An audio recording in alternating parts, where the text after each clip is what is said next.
చాలా కాలం క్రిందట వేదవతి అనే అడవి ఉండేది. ఆ అడవిలో మనుషులు ఎవ్వరూ వెళ్ళేవాళ్ళు కాదు. ఎందుకంటే అక్కడ ఒక విచిత్రమైన రాజ్యం ఉందని. అంతేకాదు ఆ రాజ్యం శపించబడిన రాజ్యం అని ఆ చుట్టుపక్కల ఉన్న పెద్దవాళ్ళందరూ చెప్తూ ఉండేవాళ్ళు.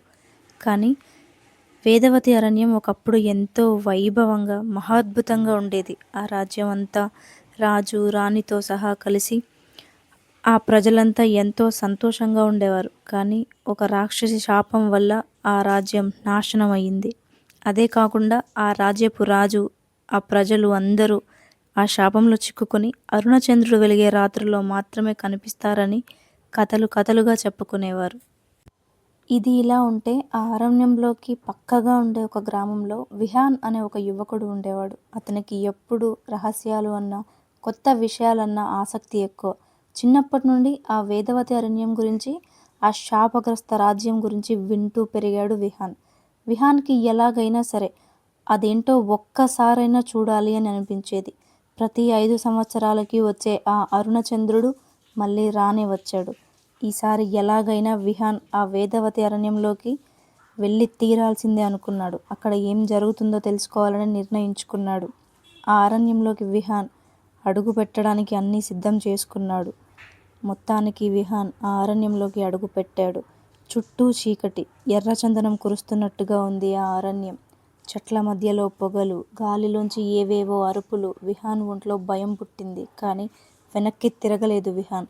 అలాగే నడుస్తూ అరణ్యంలోకి లోతుగా వెళ్ళిపోయాడు. దూరంగా ఒక పాత కోటను చూశాడు. విహాన్కి ఆ కోట గోడలు రక్తం రంగులో మెరవడం కనిపించింది. విహాన్ దగ్గరగా వెళ్తూ ఉన్నాడు.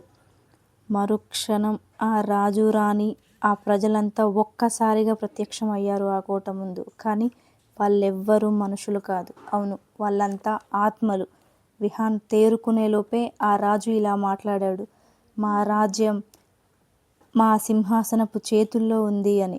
విహాన్కి ఏమీ అర్థం కాలేదు. అంతలోనే ఏదో పిడుగు పడ్డట్టుగా ఒక భయంకరమైన రూపంతో ఆ రాక్షసి అక్కడ ప్రత్యక్షమైంది. విహాన్కి ఒక్కసారిగా ఆమె రూపం వెన్నులో వణుకు పుట్టించింది.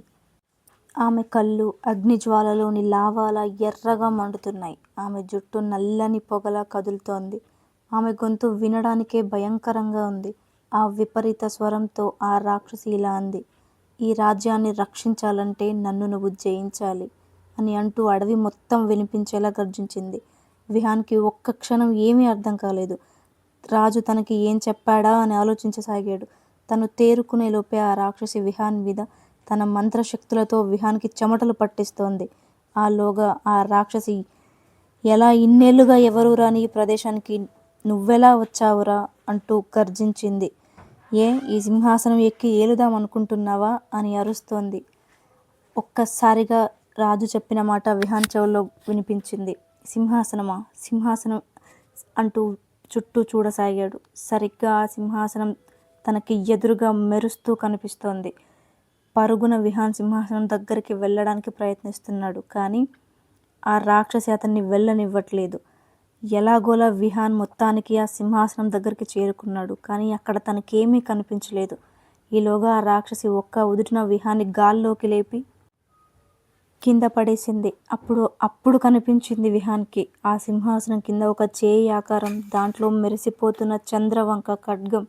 వెంటనే దాంతో ఆ రాక్షసిని ఒక్క వేటుతో సంహరించాడు విహాన్. విడుదలైన ఆ రాజు, రాణి, ఆ ప్రజల ఆత్మలు అన్నీ విహాన్నే ఆ రాజ్యాన్ని పాలించమని విహాన్కి పరిపరి విధాల ధన్యవాదాలు తెలిపి తిరిగి స్వర్గలోకానికి ప్రయాణించాయి.